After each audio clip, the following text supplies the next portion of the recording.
Alright, welcome back to the Mokdong Studio. I am Wolf, with me is Caldor, and next up we've got Boxer against Genius. We'll see how well Boxer fares against Genius. You know, we saw Genius and Squirrel do almost the exact same style against their Terran opponents, but in this case, Boxer's going to have to go against Genius, the one who ended up doing it a little bit better than his opponent.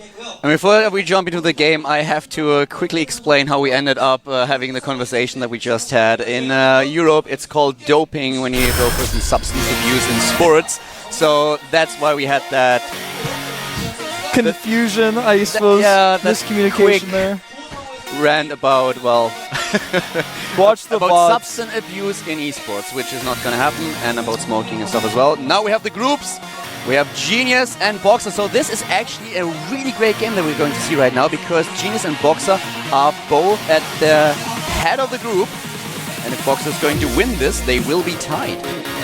Yeah, Genius has 2 games left. If he wins this game, he'll pretty much be solidified in Codas. There's no way he'll be able to lose otherwise. So if he takes this one, he's going to be a Codas player.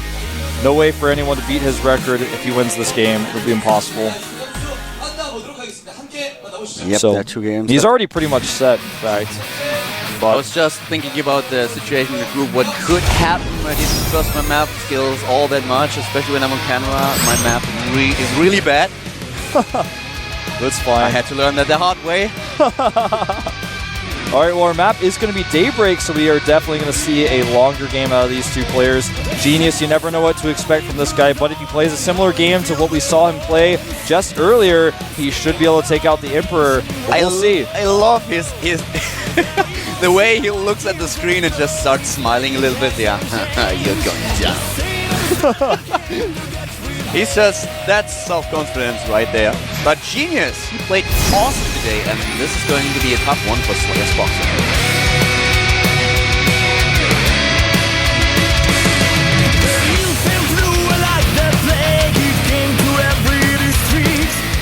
There he is, at the top right of Daybreak. In the red colors, we have the one and only Emperor, player from Team Slayers. It is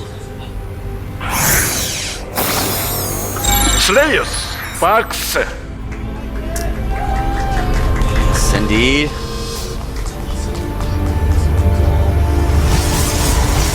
And his opponent, Protoss player, starting at the bottom left in the blue, leading the group.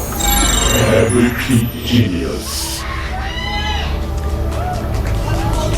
As Wolf already mentioned, if Genius is able to win this game, he will be in Codas. If he loses, he will be tied with Boxer for the first spot. Yep. Nice picture right there. Long live Team Slayers.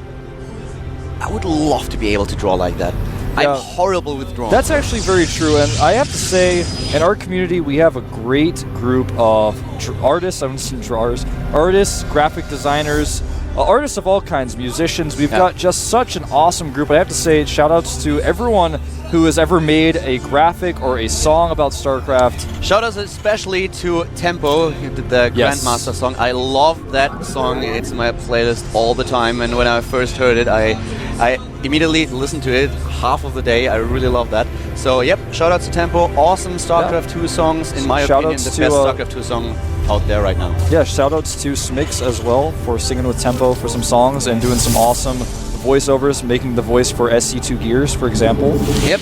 And this Command Center first, actually, Genius did see with his probes, so he knows what's going on, and he's actually going to, as a reply, pull his probes from gas and make a Nexus, the perfect choice in this situation.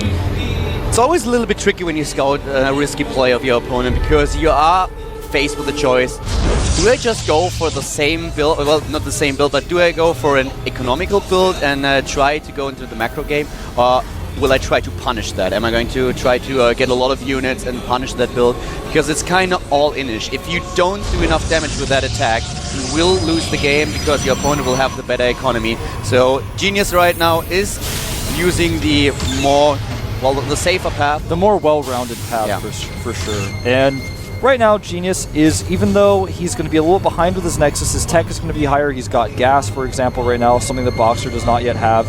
And he's also got his core finishing up, so he's going to be able to put pressure on in different ways. And he's going to be able to safely take a third. He's even going to put the Zealot pressure on right now, which I really like. And it's forcing Boxer to not be able to mine, so by the time he can mine, Genius's Nexus is going to be finished, and it's going to be pretty much even from there. I'd like to see him take out this SCV and building the bunker, and he will. In fact, he may even get the second one. Nice ring around the bunker here. Doing a good job at that. Then retreating. Denied Makes the sense. mining, did not lose the Zealot, and now his own Nexus is finished. He's going to be able to transfer probes over there, start probe production from that second Nexus, and he is equalized to Boxer. In fact, having that Cybernetics core up and the gas is up means he's slightly ahead. Boxer opting to go up to 5 barracks in his main base, though. That's going to allow him the ability to put on a ton of marine pressure very soon. I like that build by Boxer. I like that we have this small variation from the standard style, and I'm eager to see how exactly he's going to execute that. 5 barracks right now, no add-ons. He doesn't get any gas at all right now. He has a refinery that he's building, but so far he's not harvesting gas. Yeah. This is actually, and you know, correct me if I'm wrong, you're much more in tune with the European scene. I actually saw a lot of European players doing this style of going for either a 1 barracks expand or a command center first and following up with so many barracks and just putting on straight marine pressure. I know I saw some Virus players do that from Europe as well, and I also saw, I can't remember their names now, but a long time ago, like almost a year ago even, I was seeing this play a ton. I know that Satini at some time. Yeah.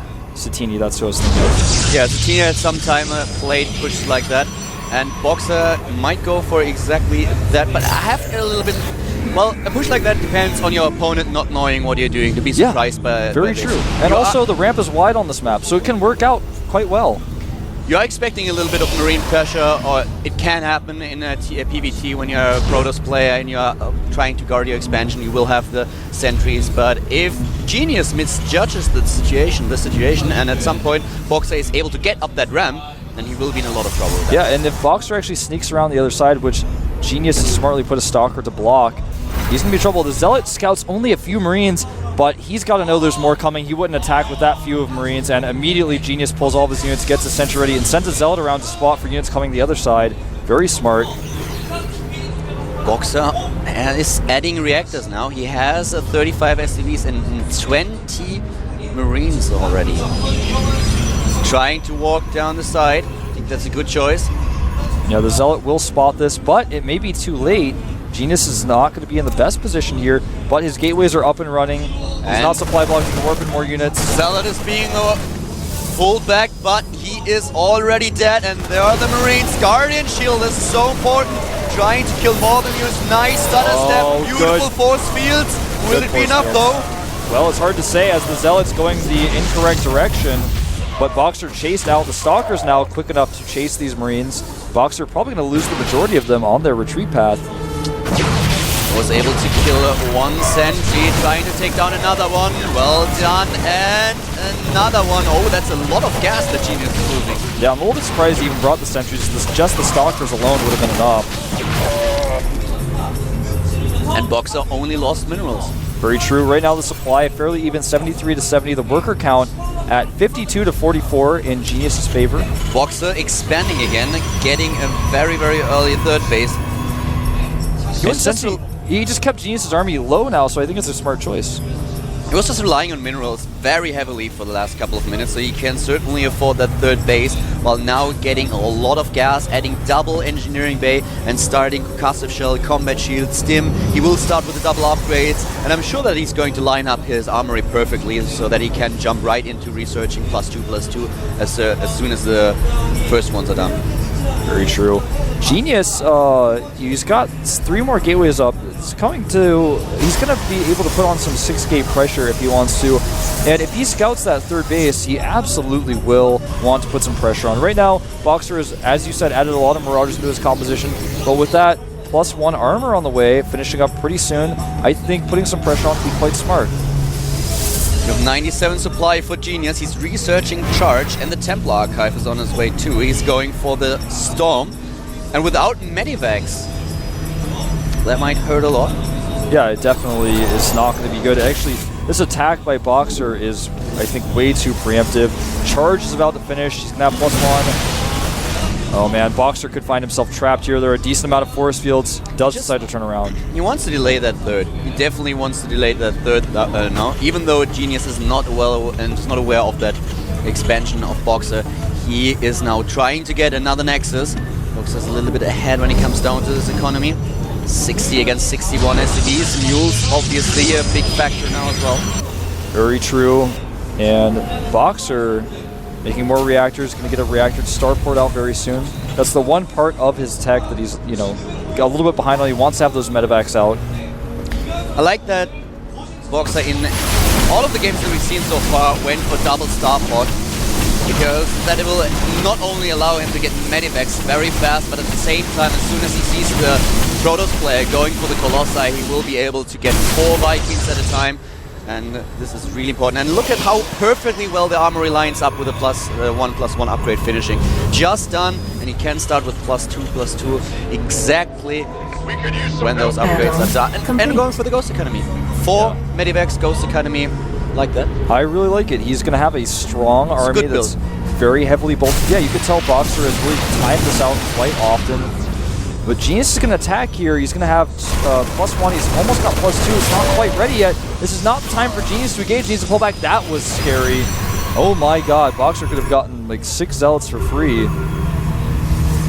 Genius now getting aggressive. He has Storm. Yeah, he's got Storm. This is a really nice timing. EMP. No EMP for Boxer just yet. Oh my god, the Templar in perfect position. Oh. Boxer cannot actually come back because the Templar here. He has to retreat. This is going to get ugly. First Storm hits a few Marauders. They're trying to snipe his opponents. TIE Templars, another Storm. 4 Stalkers are getting mobbed in. 137 supply against 135. The first units of Genius are in the main base though. Yeah, and just the Templar alone are enough to slow down this army of Boxer on the outside. The units in the main are killing all the reinforcements. This may be the end for Boxer if he cannot defend here. He just can't get up that ramp without the Templar storming his army. Boxer's down to 106 supply against 125 Genius walking up the ramp, and I don't think Boxer can get back into his main base without getting stormed at the bottleneck position. Right now, Storm's going off on the SCVs on the main, and he's even got the Templar to stop units from running up the main to defend as well. Nicely sending just a few units, but... What a perfect positioning by Genius. Very nice decision making. And Boxer is going to hold this and actually clean up pretty cost efficiently, but right now the worker count is 60 to 39. And more Zealots are killing units outside of his base. That was so well done by Genius. He saw that Boxer's army was out of position and just went into the natural expansion, used the High Templars for the storm. Boxer had no chance of engaging, not without EMPs. Manor Nexus. Wow. Nice stop position micro by Boxer, but it's not going to be enough. Double Nexus in front of Boxer's natural. And even going to make a Nexus in the main, perhaps. The probe struggling to get through. The problem here for Boxer is he cannot reinforce. Dancing the Zealots in the main base. A command center goes down for Boxer. Sorry, Boxer, showing that your macro is not very good is not actually an appropriate reply. Making command centers now next to the Nexi. GG. I think I've never seen... I don't know how Koreans think about that, but usually we have... Well, I remember games where MC was playing Boxer. Oh, he showed us the code S. Sorry to interrupt. He waved his finger there. Go on. Isn't that a little bit disrespectful, not only going for the double Nexus and building another one in the base, but then for the dancing it looks like a lot of trolling, and so far, most players that I've talked to in StarCraft 2 have been really, really respectful, and a lot of respect for Boxer. Isn't he overdoing it a little bit? In some ways, okay, there are certain times when using a Manor Nexus is appropriate. For example, in the Team League, if one player is like 20 supply to 180, making the Manor Nexus is actually okay, because your opponent is actually disrespecting you by not GGing. And in this case, though, Boxer was trying his hardest to play through, but I mean, the game was over, and I feel this Genius was trying to celebrate a little bit. He's really excited he's back in Code S. It wasn't really him trying to disrespect his opponent, but more of he's just so excited. Dropping on the next line. And Boxer's not even out. at this point. You know, he's still pretty high in the group, so it's okay. But yeah, I'd agree. Some people would say it's disrespectful. In this case, I think rather than being disrespectful to his opponent, he's just trying to be excited. And Boxer's not going, oh, well, because you're making the next side, I'm going to make command surge. But he's just doing it like, yeah, you're right, I lose. And it was actually just an honest question because but I've heard a lot of players saying that Boxer is treated a little bit different because of his background. Yes. And I guess you're perfectly right that Genius doesn't actually do that because he just defeated Boxer, but because he claimed his Code S spot. Yeah, I think he was more excited than trying to tease Boxer there. And I think you're exactly right. Korean players definitely treat Boxer a little bit differently. There are certain players out there that are treated differently based on their results. Marine King, for example, is treated like a god by many Korean players. Despite the fact that his results have slipped, he does so well still consistently on the ladder, and he changed the way that Terrans look at Zerg and the way they look at Banelings for forever, so of course he's very well respected, despite the fact that he does a lot of silly things. We have Tasia against Zan coming up. If I'm not mistaken, both of them are at 1 win and 2 losses. Yeah. So we're heading into the game on Tal'Darim Altar, and I'm very curious about the start positions. Will Tasia have the luck of starting counterclockwise to his opponent? We shall see. The map is loaded. The crowd is getting excited. It's very important for both of these players. Whoever loses will not be able to get out of the group. And Tasia is not going to like those positions. We have the power.